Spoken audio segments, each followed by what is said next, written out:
lei. É claro que um assalto a banco não é um crime político, nem conexo ao crime político.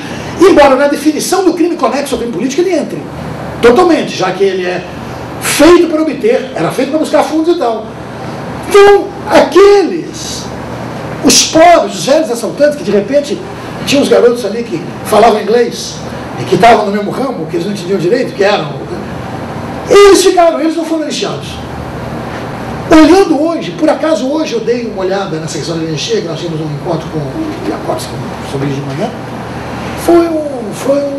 aquilo era um crime conexo, aquilo era um crime político por um idiotismo jurídico brasileiro, que tinha sido colocar qualquer assalto a banco, independentemente da motivação, é um crime político. Não, aquilo é crime político. Por que não foram iniciados? Por que um desses assaltantes, por exemplo, o professor William, que é um personagem que já só quer criar os filhos e tal, está aí, meio ainda que foragido, deve ter feito 30 anos. Cadê? Por que tudo aquilo? Por que vai sendo um extermínio implacável? Implacável. Bom, não acho me estendi muito além do que eu queria, fico por aqui, e eu acho que sobre esses assuntos todos, juízes comprometidos com a democracia têm muita coisa a que dizer. Tá bom? Eu fico só aqui.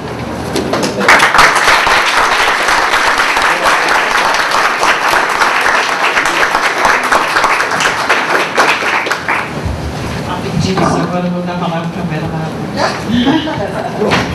Eu queria saudar todos. Hoje, o Nilo perguntou, você fala antes de mim, eu fico igual os Paralamas de Sucesso antes do show do Rolling Stones. Você vai falar depois do Nilo pelo Instituto Carioca. Eu trouxe algumas coisas para falar rapidinho. Queria saudar alegremente que, em nome de todos os companheiros do Instituto Carioca, o novo núcleo e esse importantíssimo movimento, né, dos juízes para a democracia, que ao longo da história já tem um lugar, né, na resistência à constituição do Estado policial, dizer que é o maior orgulho, a maior alegria para o Instituto Carioca de Criminologia. E falar nós, né, quando a gente fundou o ICC, está ali o retrato do coronel Carlos Magno, Nazaré Cerqueira, né, que é também, além da gente pensar nos juízes para a democracia, né, quer dizer, a polícia para a democracia, está aqui também o delegado Orlando Zacconi, né, quer dizer, sonhos que a gente sonhou e essa derrota, né, deste projeto, que era o projeto da saída da ditadura brasileira, né, onde Leonel Brizola cumpriu um papel fundamental, mas Franco Montoro, Miguel Arraes, Mário Covas em São Paulo, quer dizer, esta coisa que nós perdemos ao longo dessa transição para a democracia, essa democracia que tanto mata e tortura muito mais ainda do que o círculo militar, né? Então, como o Nilo estava descrevendo aqui, né, as relações do Estado penal com o neoliberalismo, a expansão do encarceramento, que agora a imprensa, o Globo hoje, então agora todo mundo vai começar a pensar nisso que o Globo pautou. Os bons ventos sopram nos Estados Unidos. Eu que sou uma pessoa otimista, acho que os anos estão fazendo 40 anos de maio de 68. Eu acho que a juventude em 2008, eu sinto isso, né, dando aula, né, a sede de discursos transgressores que a juventude da sociologia, do direito tem. Mas isso, a policização da vida cotidiana, né, a alcaguetagem, né? Eu me lembro que eu fui criada, minha mãe dizia, olha, tudo menos caguetar, era, como disse o Nilo, era uma ética. Hoje, né, o elogio da delação, o espetáculo, né, da execução, no sentido do espetáculo das algemas, tudo que nos sempre incomodou, hoje é santificado, glorificado, né? As algemas como grande símbolo, né? E principalmente o sentido da eficiência pelo extermínio.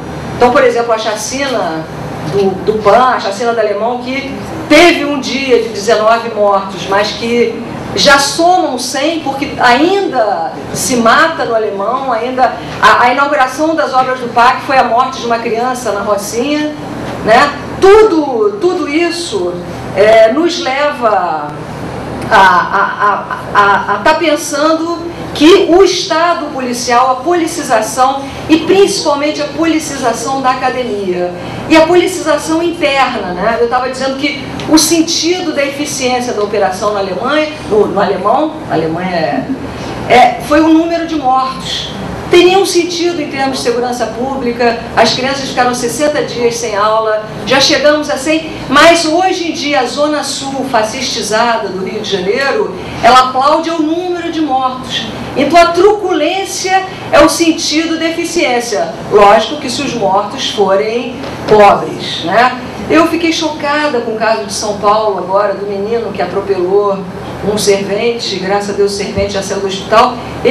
A imprensa já está postulando, né, que ele vai entrar como homicídio. Ele tinha 3 frascos de lança-perfume, tráfico de drogas, formação de quadrilha. Quer dizer, essa expansão sem limites da história, nem no grande encarceramento do século XVIII nós tivemos, né, que Foucault se refere, o número de presos. E o Brasil, né, no mesmo modelo, acho até que de uma certa forma vejo sinais assim do governo federal, que na chacina do PAN foi mal, talvez mal assessorada pelos companheiros do Rio ou da Ordem, não sei, mas também não quero entrar nisso. Então eu quero dizer o seguinte: a historiadora Gislaine Neder, ela trabalha como na história do Brasil, nos momentos de transição, porque o autoritarismo é um contínuo, é uma permanência histórica no Brasil. Os momentos, né, de abertura, os momentos democráticos são hiatos, né? E sempre nesses hiatos, na passagem para as democratizações, estão ali as salvaguardas eficazes, né? É neste momento que o sistema penal se expande para manter os dispositivos. Então, na história brasileira, que é marcada pelos castigos físicos da escravidão, como diz o Joel Rufino dos Santos, o Brasil tem uma história de 500 anos, só 100 anos sem escravidão. Então, o extermínio das civilizações indígenas, quer dizer, o nosso cotidiano, a nossa maneira não só de sentir, não só de pensar, mas de sentir, é de que a punição, a truculência é um fato normal e até bom para conter essa gente, conter esse povo. Academia de Ginástica na Zona Sul, ainda não matei ninguém, porque este é o senso comum da piruada, né, das mocreias de Zona Sul, deste pensamento punitivo, do senso comum criminológico, que esse povo tem que ser tratado dessa forma mesmo. Então, na história brasileira, isto é um contínuo, né, que vem da truculência e da desqualificação jurídica. Os índios não tinham alma, os africanos eram inferiores, o povo não presta, a raça não é boa, né? Então isso tudo produziu um cotidiano de violência que é naturalizado. Não, nós vemos isso no dia a dia, mas a gente... Não nós que estamos nessa sala, que somos a resistência a isso, mas aquilo vai entrando pelos olhos, como dizia Machado de Assis, e vai sendo naturalizado.